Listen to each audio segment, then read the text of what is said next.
UDF-ലെ അൻവർ അനുകൂലികൾക്ക് പ്രതിപക്ഷ നേതാവ് V D സതീശന്റെ മറുപടി. അൻവറിന് മുന്നിൽ വാതിലടച്ചു. അൻവർ ഉണ്ടായിരുന്നെങ്കിലെന്ന് ഇനി ആരും UDF-ൽ പറയില്ലെന്നും സതീശൻ. അതേസമയം ക്യാപ്റ്റൻ പരാമർശത്തിൽ രമേശ് ചെന്നിത്തലയെ പരിഹസിച്ചാണ് സതീശൻ മറുപടി നൽകിയത്. അതൊന്നും ആരും ഇനി പറയില്ല. അത് പറഞ്ഞവരെല്ലാം അത് മാറ്റി പറഞ്ഞിട്ടുണ്ട്. ഇനി ആരും അത് പറയില്ല. ഞാൻ പറഞ്ഞല്ലോ, അത് UDF എടുത്തൊരു തീരുമാനമാണ്. ആ വാതിൽ അടച്ചു.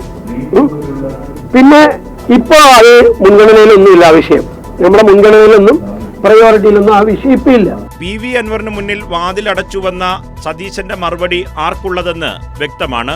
അൻവറിനായി വാദിച്ച രമേശ് ചെന്നിത്തലയും കെ സുധാകരൻ അടക്കമുള്ള മുതിർന്ന നേതാക്കൾക്കുള്ള മറുപടിയാണിത്. മാത്രമല്ല, അൻവറിനെ കൂടെ കൂട്ടാൻ ശ്രമിക്കുന്ന ലീഗിനെയും സതീശൻ ഉന്നം വയ്ക്കുന്നുണ്ട്. തെരഞ്ഞെടുപ്പ് വിജയത്തിന്റെ ക്രെഡിറ്റിനെ ചൊല്ലിയും കോൺഗ്രസിൽ തർക്കം മുറുകുകയാണ്. തന്റെ ഏകപക്ഷീയമായ നീക്കങ്ങൾക്കുള്ള വിജയമാണ് നിലമ്പൂരിൽ കണ്ടതെന്ന് സതീശൻ പറയാതെ പറയുന്നു. സതീശൻ അനുകൂലികൾ ഇത് വ്യാപകമായി പ്രചരിപ്പിക്കുന്നുമുണ്ട്. ഇതിൽ ചെന്നിത്തല അടക്കമുള്ള നേതാക്കൾ കടുത്ത അതൃപ്തിയിലാണ്. തന്റെ കാലത്ത് തെരഞ്ഞെടുപ്പ് വിജയിച്ചപ്പോൾ തന്നെയാരും ക്യാപ്റ്റനെന്ന് വിളിച്ചിട്ടില്ലെന്ന രമേശിന്റെ മറുപടിയിൽ ഈ പരിഭവമുണ്ട്. ഞാൻ ഈ ഉപതെരഞ്ഞെടുപ്പ് ജയിച്ചപ്പോൾ എന്നെ ആരും അങ്ങനെ ക്യാപ്റ്റനെ വിളിച്ചില്ലല്ലോ.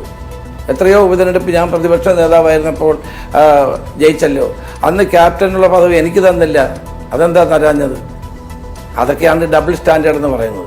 എന്നാൽ ചെന്നിത്തലയുടെ പരിഭവത്തിന് പരിഹാസമായിരുന്നു സതീശന്റെ മറുപടി. എന്നെ ക്യാപ്റ്റൻ എന്ന് വിളിച്ചിട്ടുണ്ടെങ്കിൽ രമേശ് ചെന്നിത്തല ക്യാപ്റ്റനല്ല, അത് മേജറാണ്.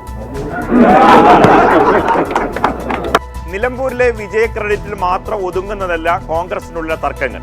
സതീശന്റെ ഏകാധിപത്യ നീക്കങ്ങൾക്കെതിരെ മറുവിഭാഗം പടനീക്കം ആരംഭിച്ചിട്ടുണ്ട്. ക്യാപ്റ്റനും മേജറും മാത്രമല്ല, ഉടുപ്പ് തച്ചുവെച്ച് കാത്തിരിക്കുന്ന നിരവധി പേർ ഇനിയും പിന്നാലെ വരാനുണ്ട്. നിർഭൻ ചക്രവർത്തി, കൈരളി ന്യൂസ്, തിരുവനന്തപുരം.